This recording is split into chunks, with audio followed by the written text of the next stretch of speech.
We've reached the final week of the regular season in South Atlantic Conference basketball. Joining us, the head coach of the Cavaliers, Jamie Cluesman. Coach, your team right in the thick of it here, a three-way tie for sixth place. Tusculum, Newberry, and your team all with 10 and 12 records. 2 games to go for each team. If you can, try to break it down for us in terms of what your team needs to do to play in the postseason and kind of how that's looking and shaking out here with less than a week to go.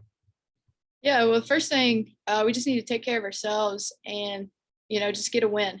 I think if we get at least one of the two, we're definitely in the tournament.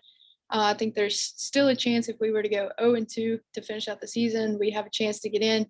But like you said, there's still a lot of really important games that can dictate one way or the other. So, it all comes down to us. We just need to take care of ourselves and not rely on other teams to pull upsets or, continue to win out. So your team now will take on Tusculum on the road Wednesday. You played them way back in November, almost a whole season ago. I mean, it's been nearly 3 months. Your team victorious that night, 69-62.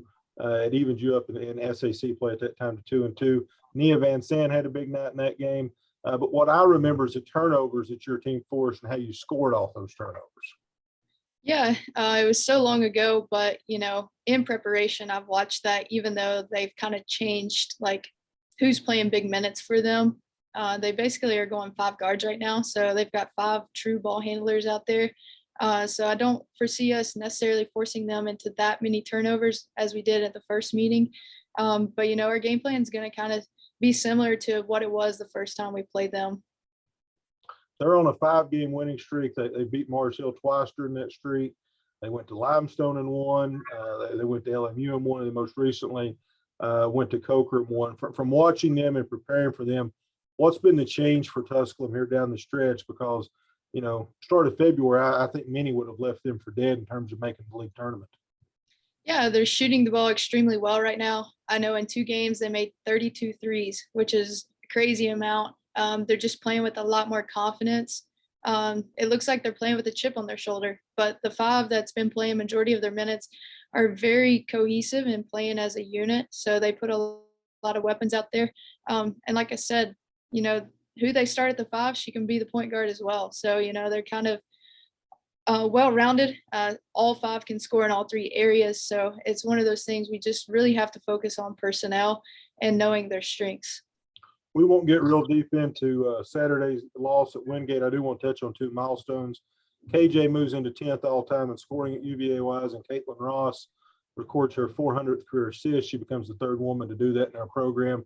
Speak on that a little bit and kind of the career accomplishments both those women have put up here toward the end of this year.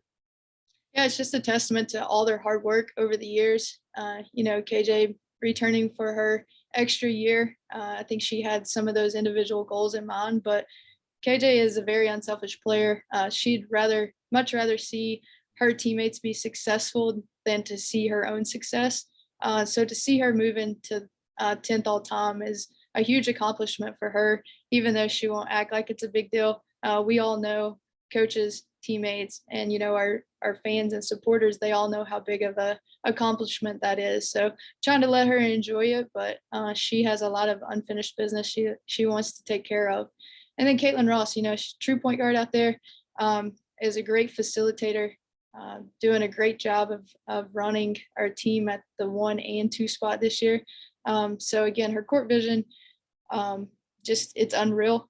And with her ability to score, she draws the attention of a lot of defenders. So it opens up a lot of cuts and open shots for her teammates. All right, switching back to the Pioneers here, keys to victory to going to Greenville and getting the W. We need to control the tempo. Sometimes they like to slow it down. We can't play into that style. We also need to get a lot of paint touches. I think we have some inside presence on them. And then lastly, we just need to defend the 3-point line. Like I said, they're shooting the ball extremely well from deep range right now, so we've got to limit those 3-point field goal makes. Tip-off, 5:30 from Greenville, Tennessee. You can listen live on FM 92.5 or WLSDradio.com. Thanks, Coach, and good luck. Thank you.